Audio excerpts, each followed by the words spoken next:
Welcome to Coach Grid. Today we are going to be talking about the Coaching Playbook. This is the playbook that is going to ensure you build a business that is sustainable, that's profitable, and that eventually, if you want to leave it, you'll be able to do that.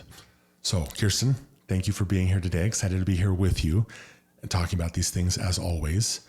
The Coaching Playbook has really been something that we've developed over a period of time from our own experience, from working with clients, and from the people that we've worked with as well that have been able to teach us. Yeah. So I feel like that combination of different perspectives and different people that really have, amount to hundreds of years worth of coaching, right, and hundreds of millions of dollars worth of business creates something really valuable for somebody that might be new or still trying to establish themselves as a coach in any particular space. Mm-hmm. So number one in this is the foundation that you're laying for yourself. And this is an area where we don't want you to get into this idea that you have to be perfect. Yeah. But we do want you to get into the idea that there is a level of qualification that you need to set for yourself to lay the foundation for this. So many times people see something that's working and think, I need to quickly, as fast as possible, start doing that thing. Right. And they don't have any of the experience or the education themselves to do that. Mm-hmm. So for myself, as I coached men for a number of years, for a number of years as well, I hired coaches. I went to courses. I went to events. I did online group coaching. I traveled all over the place. I went to seminars and webinars and retreats and 3-day weekends to learn everything that I could about that subject. And we like to tease people because sometimes they'll come to us and say, I think I'm almost ready. I'm on my 17th certification and just like 2 or 3 more, and then I will be ready to do this. Yeah. One of the important things that we talk a lot about is beginning with the end in mind, mm-hmm, and deciding, I want these 4 or 5 things. I want them done. I want them completed. I want the certifications. I want the hours. And then I'm moving into this next space. Yeah. Well, I think it's important too, as you're saying that, to say, don't wait to start, just start where you're qualified, because you're qualified at something.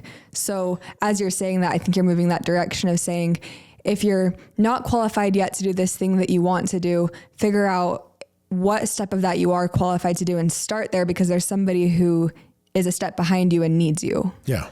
Love that. In every industry, the more niche you get, mm-hmm, honestly, sometimes the more you can charge. And the ironic thing is most people try to go as general and as broad as possible. Say, I need to be able to do all the things within this particular industry or space to be able to then coach somebody in it. But if there's one thing that you do really well, absolutely, that is a great foundation. Mm-hmm. Build on that, and then you can go from there. Yeah. The second thing in this state is when you have that thing, you might have something that you think is the best thing in the world. Start talking to people. Before you even build the business, before you go into it from that place, start talking to people. Do you value this? Is this important to you? I'm the best underwater basket weaver in the entire world. And I want to start a business teaching other people how to do that same thing. I might go talk to people and they say, you know what, that really actually doesn't appeal to me. And you have a choice at that point in time. Do I want to go find the people that it does appeal to, or do I maybe want to shift either the messaging or the offer itself, mm-hmm, to something that does have more widespread interest? Yeah. And I think it's important to also ask yourself if you like the offer, because I've also seen people just look for the money and they start doing something that people will buy, but they start getting clients and they get their 4th client and they're kind of feel stuck in it. And they're like, I don't want to do this. And then they have all this fulfillment work and they can't build the thing they actually want to do because now they're trapped in this business that they thought was the only option that would work. Yeah. And as we've worked with so many different people, we've seen a lot of different types and a lot of different modalities work for people. Mm-hmm. It doesn't mean there's not a guarantee that everything will work for everyone, But this allows you to start positioning your message. You get really good at something and it's something that you enjoy. That's why most of the coaches that we have that are succeeding are the ones that got into it because they loved it. Yeah. That they needed it, that it changed their life, that it had impact on them. Yeah. And because they have that passion around it, it becomes a lot easier for them to share that in a really good way. Yeah, absolutely. So as you have that foundation, as you have the market research and you're able to position your message, then you start to build your offer. Then you start to build out your culture. Then you start to build out kind of the framework of a business. And that's one of the places where we get the most people working with us, right? We don't do the certification courses. We don't teach people how to be breathwork coaches or business coaches or personal trainers. Once they have that thing and they've started to really identify that this is something that I'm passionate about and I think people want, that's where we really can come in and shine and help them build out that thing that's going to create a sustainable business for them. Yeah. And in a way that allows them to grow as a person without having to redo their business. I think I've noticed that's something we do really well is finding the really core thread of who they are and then what is that currently looks like, but making sure that the foundation that's created is able to grow as they grow. Yeah. I think that's really important because I remember for myself, I was in a place before we had started talking, I was not positioned to grow. And I started gaining popularity in what I was doing and I was helping more people. And then it got to where it was hurting me. And it was really taking a lot of my energy and time just to keep things afloat. Yeah. And being able to have a system, both technologically and kind of theoretically, that allows you to scale and grow your business is a game changer at that point in time. So it's this idea that you have to have that. This is the funny thing. I tease a lot of people, say, well, I want to scale my business. Okay, what business? Well, I haven't done anything yet, but I want to scale it. It's great that you have that perspective. Yeah. But you need to do it once and at least, and then you can start to think about scaling it.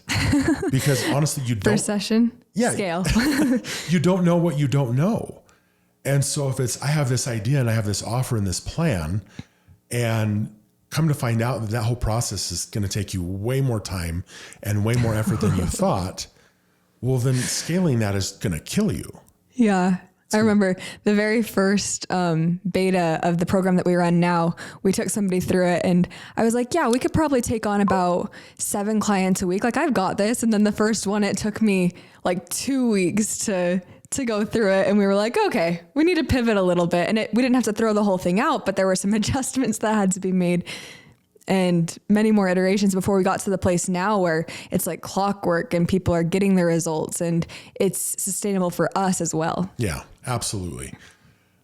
That is a place where I think a lot of people have maybe some shame around this idea of, well, I need to be the best at this. I need to be in this place. One of the best things that I did and that I've had told others to do, find 2 or 3 people that want to be your beta testers.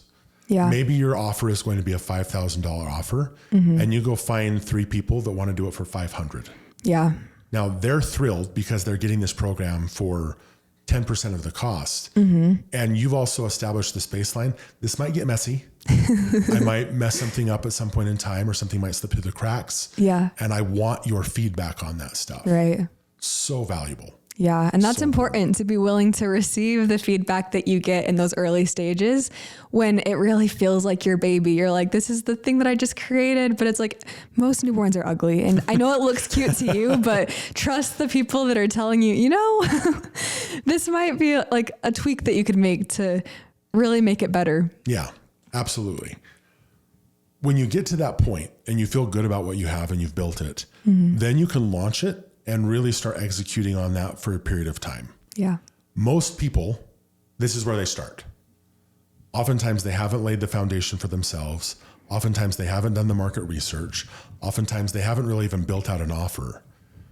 And this is kind of to our detriment sometimes with social media. The barrier to entry for a lot of things is what you're willing to put into your Instagram profile or what you're willing to just say that you are. Yeah. And say, okay, I am this type of a coach and I am ready to launch. And people sit back and all right, I'm ready for the clients to start rolling in. And whether they do or they don't. But even if they do, you do not have that foundational space to be able to move from that. So those first three things that we just talked about, really important before you even get to launch. Mm-hmm. And oftentimes as we get clients that are really passionate and excited about what they do, that whole process does not need to be a 10-year process. Mm-hmm. It doesn't even need to be a 10-month process. Right. Sometimes you can lay that foundation very quickly and be able to move from there and then grow like you were talking about. The next is that ability to scale with tech and a plan. Mm-hmm. And most coaches to this point, because it's just the nature of the industry, are operating on Venmo and their Notes app. Yeah. And at best, they might have a link tree. Or if you're like me, you signed up for 7 different softwares that you were told you need as a coach. And you spend most of your time trying to make those work together instead of actually working in your business. Yeah. And you're spending $400 or $500 a month just on the things that you were told that you needed and not bringing any money in. Yeah. So your ability to find the system, P.S., we have this system that you can build something that's the back end, that's the tech, that's the landing pages, that's the keyword automations and the payment integrations and the calendar integrations and the CRM and the email campaigns and all of that stuff. Yeah. To have that there, that's the people that they talk about, I work in my business 20 hours a week. Mm-hmm. I think I want to do that, but they don't reveal all of that stuff that they have that allows that to happen. Yeah. And the upfront work it takes before the 20 hours a week that they're doing 80 to 120 hours a week if they're not hiring somebody who knows how to do that. Right. And we talk a lot about the zone of genius. Yeah. And that zone of genius coming from The Big Leap, which is a beautiful book.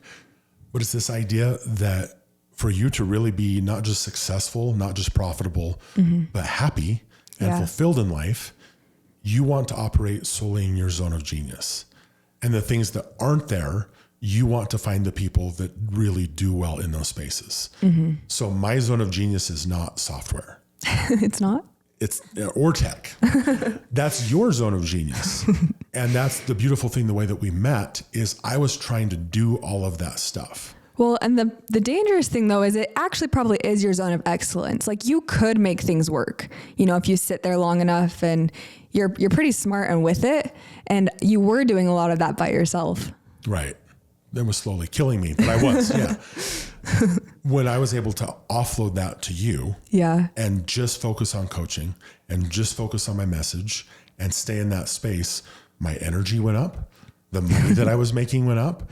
My happiness in life went up. Everybody around me was happier because I remember you started singing. You'd walk in whistling. I was like, who is this guy? Yeah. Game changer. So having that ready. Yeah. And oftentimes you think, when I get to that point, then I'll put all that stuff into place. Mm-hmm. When I need that, then I'll go build all of that. But oftentimes the momentum that you've built, you either have to shut it down for a while and lose that momentum, or you have to try to do it at the same time and things slip through the cracks. Yeah. It doesn't go the way that you thought it would to be able to just stop at a moment's notice and build this entire foundation for the business to continue. Mm-hmm. So lastly, as you learn to delegate and you learn to specialize, that helps you further refine what it is that you're doing. And when you have those systems in place, you can start delegating. Even within that zone of genius, you're going to get more and more detailed what that means and what that looks like. And your money is going to go up. Your time available is going to go up. You're going to find other people that love operating in those spaces. And this is the playbook. Yeah. This is what takes you from novice kind of exploratory person yourself into building that 6-figure, 7-figure, 8-figure business that takes care of you and many other people over the course of your life. Yeah. And that feels like a real company. Like I remember when I first started my business, I was like, this doesn't feel like a job. And I was it was hard to get the motivation to even work on it because it didn't feel real.